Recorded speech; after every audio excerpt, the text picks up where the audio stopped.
வணக்கம். இன்று பதிவில் நான் பார்க்க போகிறது மார்ச் மாதம் 3ஆம் பிறை தரிசனம் பற்றி தாங்க. பிறையை தன் தலையில் சூடியிருக்கும் சிவபெருமானை தரிசிப்பதும் இந்த 3ஆம் பிறையை தரிசிப்பதும் ஒன்று தாங்க. தங்கள் தலையெழுத்தையே மாற்றக்கூடிய இந்த 3ஆம் பிறை தேதி தரிசன நேரம் வழிபடும் முறையை இப்பதிவில் பார்க்கலாங்க. வீடியோவை ஸ்கிப் பண்ணாமல் பாருங்கள். எங்களின் அனைத்து பதிவுகளும் தங்களுக்கு கிடைக்க சப்ஸ்கிரைப் என்ற பட்டனை கிளிக் செய்யுங்க. இந்த 3ஆம் பிறையை நாம் பார்ப்பதால் அளவிட முடியாத நன்மைகள் நமக்கு கிடைக்குங்க. மன பலவீனம் உள்ளவர்கள் இந்த 3ஆம் பிறையை பார்ப்பதால் மன தெளிவு கிடைக்குங்க.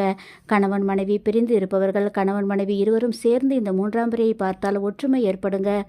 சரியான தூக்கம் இல்லாதவர்கள் இந்த 3ஆம் பிறையை பார்ப்பதால் மன நிறைவு கிடைக்குங்க. 3ஆம் பிறை என்பது சில நொடிகள் அல்லது ஒரு சில நிமிடம் மட்டுமே தென்படுங்க.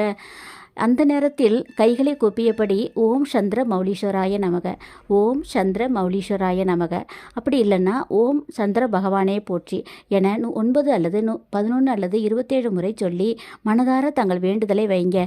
பிறையை பார்த்த பிறகு உடனே கையில் ஒரு கோல்டு காயினோ அல்லது ஒரு சில்வர் காயினோ அல்லது ஒரு 5 ரூபாய் காயினை பார்க்க வேண்டுங்க. பிறகு இந்த காயினை ஒரு மஞ்சள் துணியில் முடிச்சாக கட்டி தங்கள் பணம் வைக்கும் பர்சில் வைங்க. பண தட்டுப்பாடு வராதுங்க. பிறையை பார்ப்பவர்கள் மறந்தும் இந்த ஒரு தவறை செய்யக்கூடாதுங்க. அப்படி செய்தால் பிறை தரிசனம் செய்த பலன் கிடைக்காதுங்க. அது என்னன்னு கேட்குறீங்களா? பிறை ஒரு சில நிமிடத்தில் மறையுங்க. அப்படி மறையும் பொழுது பார்க்கக்கூடாதுங்க. இதை உங்கள் நண்பர்களுக்கு ஷேர் பண்ணுங்க. இந்த மார்ச் மாதம் 20ஆம் தேதி வெள்ளிக்கிழமை அன்று 3ஆம் பிறை தரிசனம் வருதுங்க.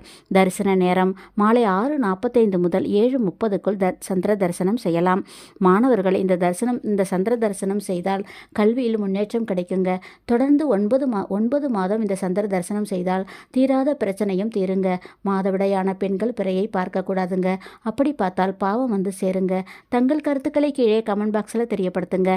எங்கள் சேனல் பிடிச்சிருந்தால் லைக் பண்ணுங்கள், சப்ஸ்கிரைப் பண்ணுங்கள், வீடியோவை ஷேர் பண்ணுங்கள். நன்றி.